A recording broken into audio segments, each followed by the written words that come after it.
Kumusta kayo, mami? Ano bang masakit sa atin? Ito po. Leeg? Lagi po siyang time na pagkasusumpungin na, naninigas siya yung parang tumitigas na po ganun. Tapos parang nangangapal. Okay. Tumitigas, tapos ito wala kang nangangapal. Kailan nyo pa nararamdaman yan? 1 month, isang buwan kalahati Isang buwan na. Tapos, Tapos yung dito ko siya, dati hindi naman siya lumalabas yung Ugat? ugat. Pag Mm. nagalit na to, maano na siya. Ah, baka nun, may nakokompress. Siyempre, Tas- pag ugat ang nagagalit ha, pag ugat ha, ibig sabihin, hindi maka-plug flow na maayos yung ano. Tapos yung parang talagang may stiffness. Dati Lagi naman may normal. stiffness. May time na yung naigagalaw ko naman. Discompression. Tapos pagka naman may time na ayaw na yun, kailangan pag gumanon ako, kasama na yung katawan ko. Kasama na yung katawan. Oo. Tapos yung na, Isang pagka buwan. yung, Ayan ang tumitigas yung dito nyo. ayun nga po. Tapos nung isang araw na nga po, nung nag-chat na ako, tapos dapat nagbigay na kayo ng 2, 4, 5, 6, dapat magpo-4 pa ako. Kaso nung na yun, inatake na naman ako yung paninigas. So, Eh, tumitigas, oh. nasusuka ako. Nagre-react Ako, ko. nakapagod. Okay, hindi. Ano to? Discompression to sa inyo. Hindi to ordinaryo, ano? Hindi to ordinaryong stiff neck lang. Kasi, pag ganun-ganon eh. Tandaan nyo, ang stiff neck, 1 linggo lang nakaka-recover na. Okay, okay Nilalagyan na. ko siya ng... Pero pagka consistent na, 1 buwan na, tapos, yung ano niya rito, yung litid niya nagre-react, tumitigas. Siyempre, pag tumitigas yun, Sumasama na yung ulo. yes, pag ganyan niya, tapos itong supraspinatus muscle nyo, yan, magdudusa na yan.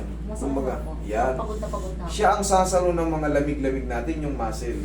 So, pag Tas- palagi lang may espasa, may pagtigas, ikaw na tao, siyempre, Tapos parang pag uncomfortable yung po kasi ginagawa ko, ang trabaho kasi nagluluto ako ng puto pitsi-kutsita. Mm.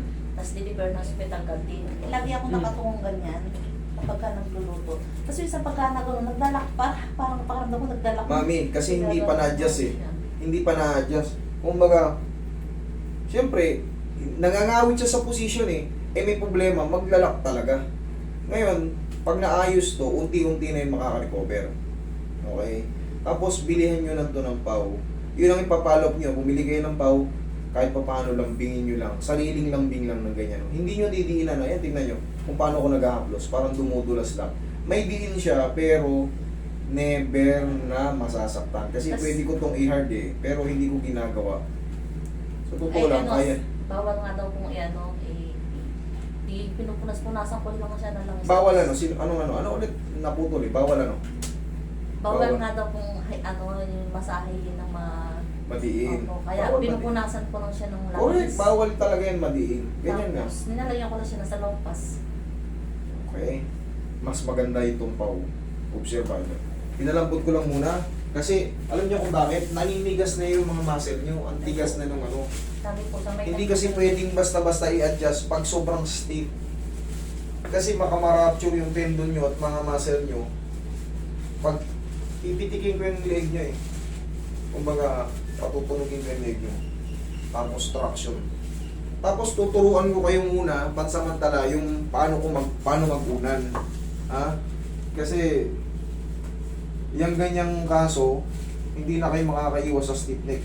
Kada gising nyo sa umaga, may stress na kagad sa leg nyo. Ang tawag dito is cervical disc compression. Maaaring spondylosis. Ayan, yung mga ganyan. Stenosis.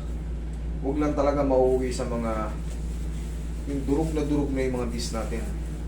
Relax lang. Huwag yung lalabanan. Yan. Yan. Tutunog yan.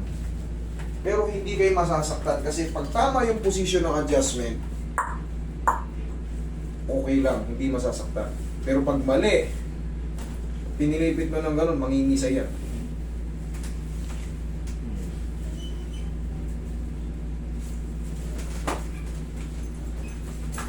Tayo.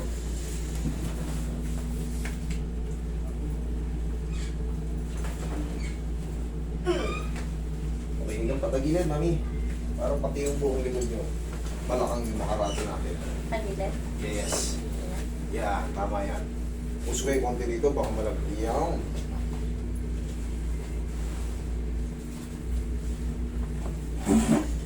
Yung ituturo ko sa inyong pag-uunan, sundin nyo muna yun, ha? Kahit mga hanggang 2 linggo lang. Safe naman yun. Hindi kayo masasaktan. Relax lang. Yan, bilang side. mga buto-buto nyo, magka-ano yan, mag-a-adjustan niya. Pero hindi kayo masasaktan. Kasi tama yung mga posisyon. Okay, relax na. Lulutong, oh. Dapa.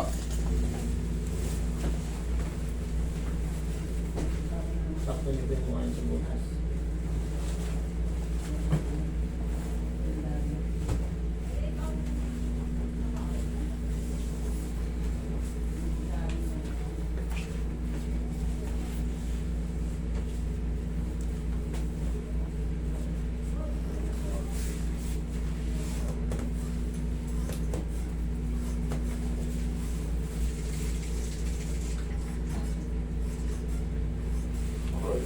Doon na kayo mami ha.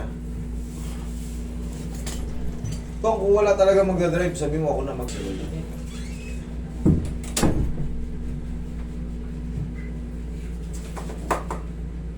Lahat po ng mga muscle natin, katagalan, pagod, lamig, siyempre naliligo tayo, hindi na tayo nakakapag-stretch or nakakapag-exercise.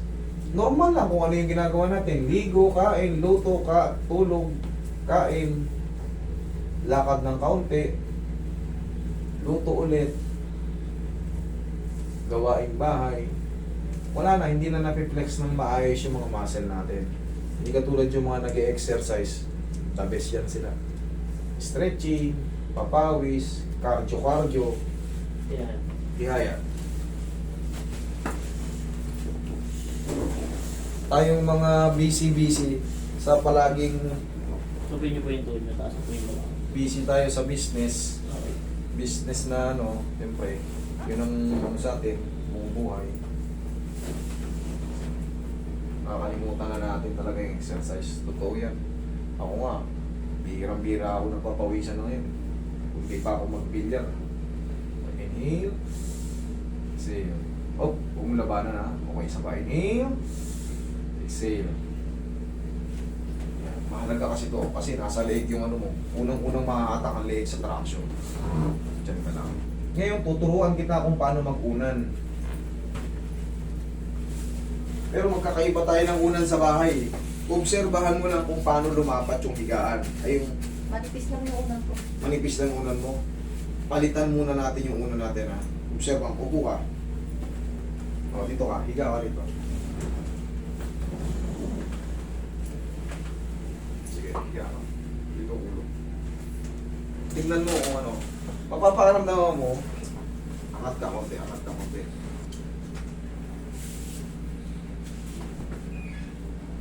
Yan.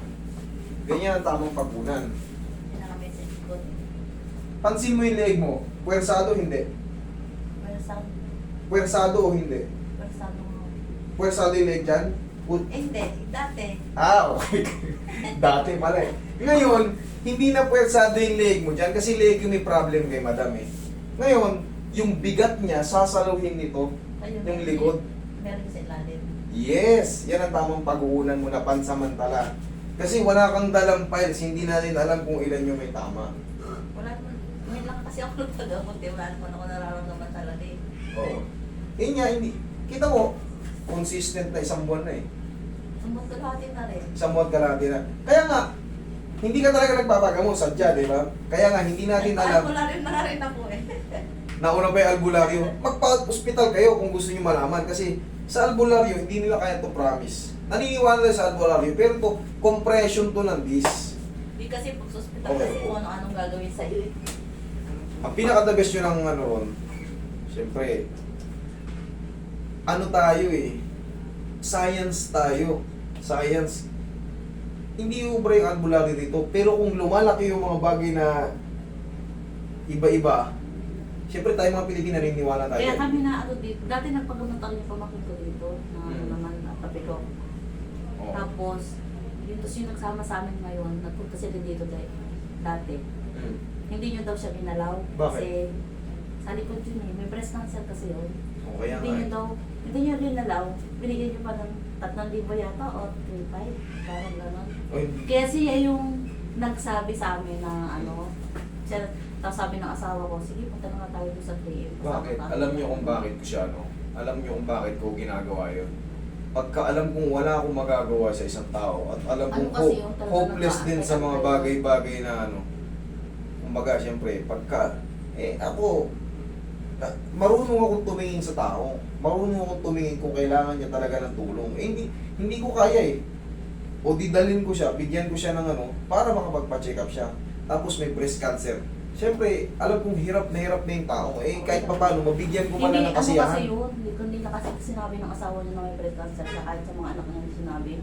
Yung mga patagong-patago na yan, siyempre, inaalala niya yung damdamin ng kapamilya niya, pero sa loob niya, deep Nung inside, namatay nagsasuffer na. Okay Ano na. kaya nga namatay na, saka pa lang nalaman ng mga anak niya, nung sinabi na ng ipag Alam mo, kasi nga ayaw kung niya. mapapansin nyo, siya na nagkwento hindi ko ginalaw. Bakit? Kasi ako, naano ko na kayo eh. Kumbaga Nakwento niya nga kasi. alam ko kung paano i-handle yung mga hindi ko kaya. Gano'n na lang ginawa ko. Binigyan ko siya ng ano, para mapaluwag ko man na yung loob niya. Kasi alam kong bigat na siya eh. Hindi lang niya masakit. Okay. Ma'am, yung una na yun ha. Pansin mo ha. Okay, kung sa pakiramdam nyo. Okay na. Sige, thank you. Huwag lang maligo. Sana po hindi hindi na kontakin hindi na kaya matigas, hindi na tumigas. Sabi nga sa inyo, lambingin nyo lang. Pag yung mga pagtigas, pero yung adjustment na yun, malaking bagay yun. Kumbaga, ganun. O, ganun nga kayo. Ayos. Okay, o. Bumili lang kayo ng pao, ganyan-ganyan, huwag nyo nang diinan, ha? Sa butika lang po ba binibili? Lahat ng ano, butika, lahat ng mga SM, mga Mercury, South Star Drug, lahat sa mga leading drugstore. Okay? Sige, thank you. 11 daw.